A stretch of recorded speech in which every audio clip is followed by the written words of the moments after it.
what's going on? Though we're getting far enough removed from it now that it does have its defenders. And that's not to say that there aren't merits to it, but of course no region is without its problems. So, here are my top 6 Pokemon problems with the Unova region. Number 6. Team Plasma. Okay, we're starting off with a fairly obvious one, but Team Plasma makes no sense, you guys. Other evil teams can be outlandish, but at least you can understand their goals. I find it funny that it only takes 2 generations to go from crime is fun to let's destroy the world. But at least they stick to their guns. Even Team Skull is just a bunch of ruffians looking for something to do. But Team Plasma's primary ideology is that Pokemon should be free from battling and human control. I'm not even saying that they're wrong. I'm sure that there are Pokemon that would be happier and better off without humans dominating them. But all of that rings hollow when it comes from the evil team that you beat down dozens of times in Pokemon battles throughout the region. Long story short, the Grunts are all a bunch of hypocrites, because if they actually believed what they profess, then they would have released their Pokemon long ago, and let the fighting be done with fisticuffs, like gentlemen.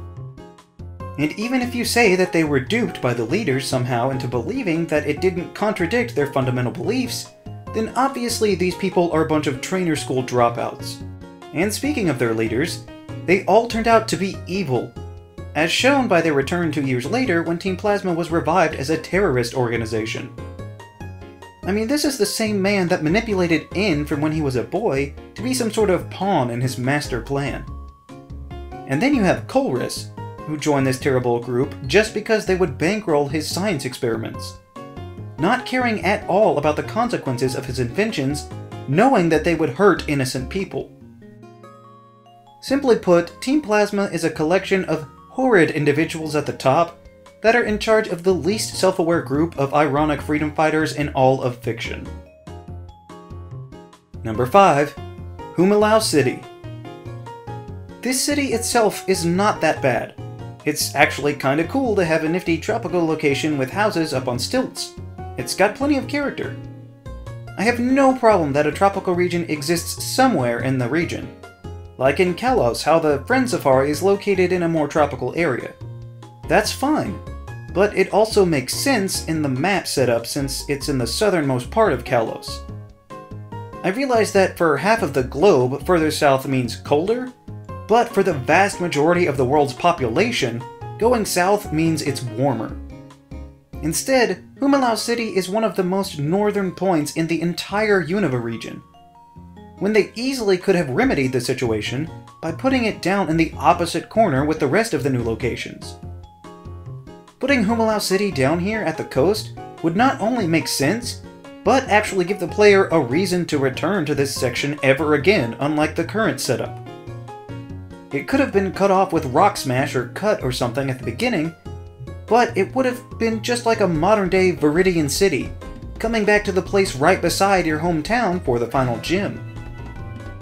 My actual biggest issue with where they place this tropical-flavored city is that it's literally half a cave away from the giant chasm, which is the big hole filled with ice.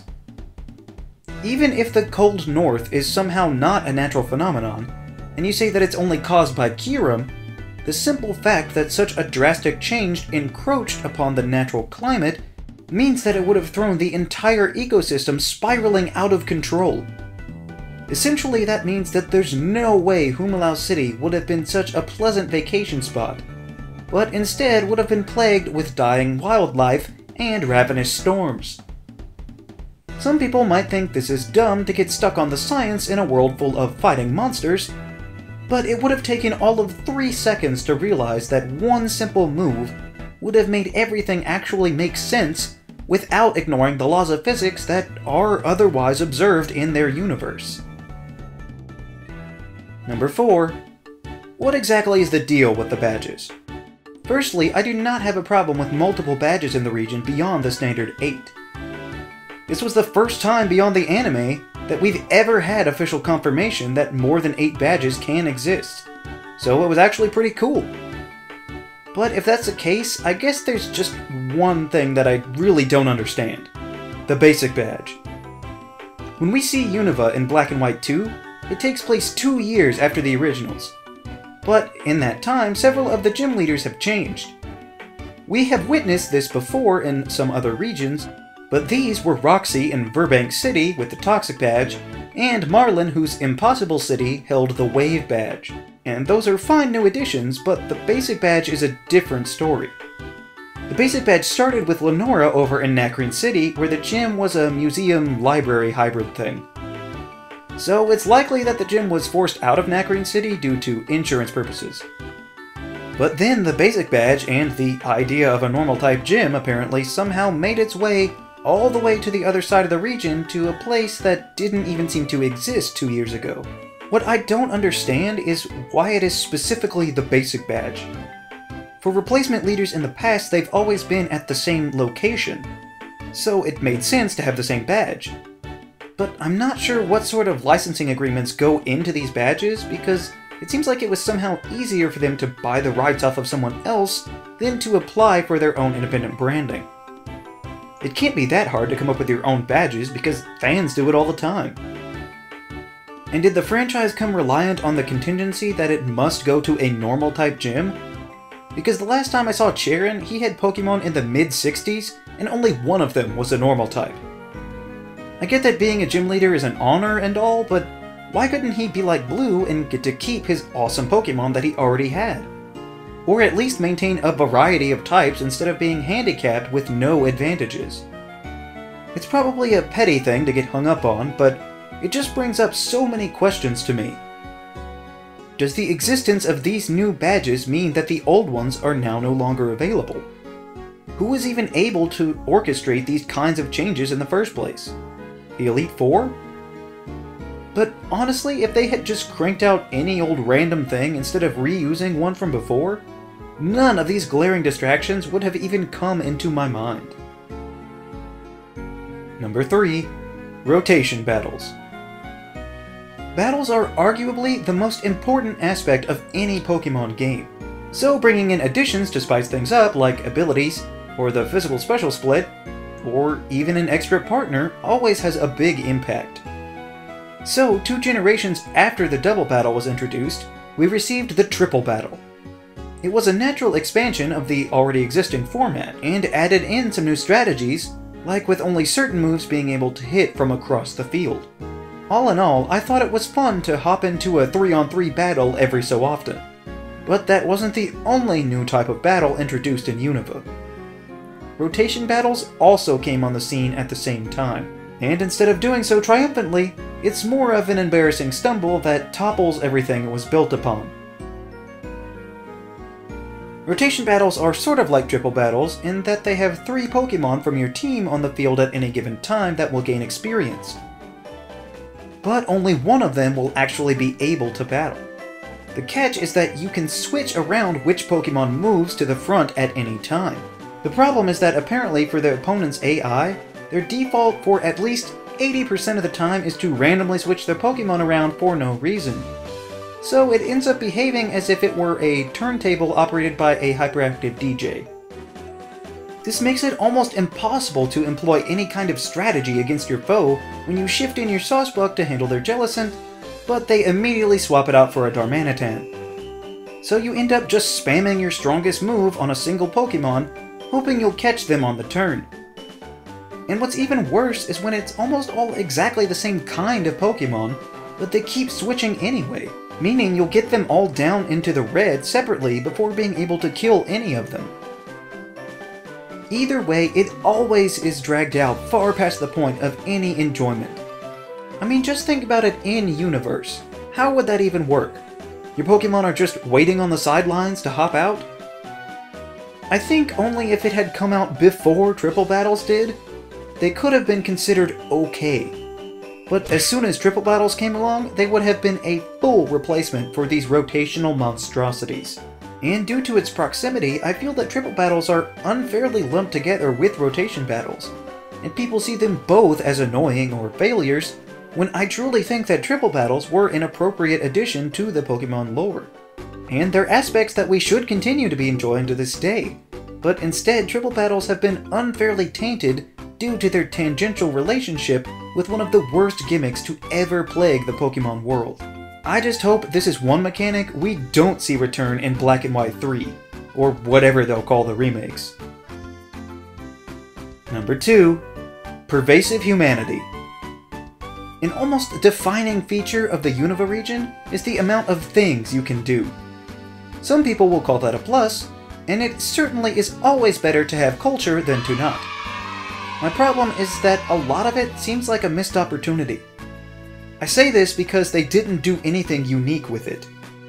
Primarily what drew this to my attention was the plethora of sports teams that seemed to be based in Nimbasa City. Who do they play exactly if none of the other cities have teams? And as much as some people might enjoy seeing more modern touchstones included, that's all it was. I'd have absolutely been far more interested in this if they had integrated the Pokemon into these sports. Can you picture a Mienshao playing volleyball? A Timber using its beam as a baseball bat? And you can't tell me that you wouldn't love to see a football lineup made of these heavy hitters. They could be played with Pokemon exclusively, or they could be allowed to play with their trainers. The same could be said of the modeling that goes on, or the theme park, or even the restaurant from the first gym. Just shoehorning in Pokemon battles at these areas doesn't mesh them into the world. If Pokemon and humans have been cohabitating this world for so many generations, I have to believe that they would have permeated the culture in a much more influential way. But instead, Unova sees human society steamroll over the fact that these Pokemon even exist. The only one that pulls this off adequately to me is the Pokestar Studios. Even if I don't much care for the feature in general, it does have humans and Pokemon both starring in movies together. Incorporating human pastimes would be fine, but the way Unova does it completely overlooks Pokemon, which is kind of the whole reason I bothered to come here in the first place. Number 1. Obnoxiously long routes. I can already hear the backlash. So what? You just want every city to be right next to each other? Exploring the wild is a part of these games for a reason. Well, yeah, I know that. Celadon and Saffron should be ashamed that they claim to be separate cities just because there's one patch of grass in between. And I wholeheartedly agree that exploration is a key component to the journey of becoming a Pokemon Master. So let's see if I can articulate why I see this as such an issue. Plunging into the great unknown can help you grow, and the plethora of battles with wild Pokemon and trainers help bolster your team. But constantly being battered down can wear on you without you even knowing it. A battle here and there is fine, but after so much relentless fighting, you might not even realize how worn your team truly is. Just look at the route above Driftvale City. You go up through an overabundance of grass, fending off trainers left and right. There's a slight way station of some kind of research facility, but they don't heal you, and then, just when you think you've reached the end, you're back at square one going into Chargestone Cave.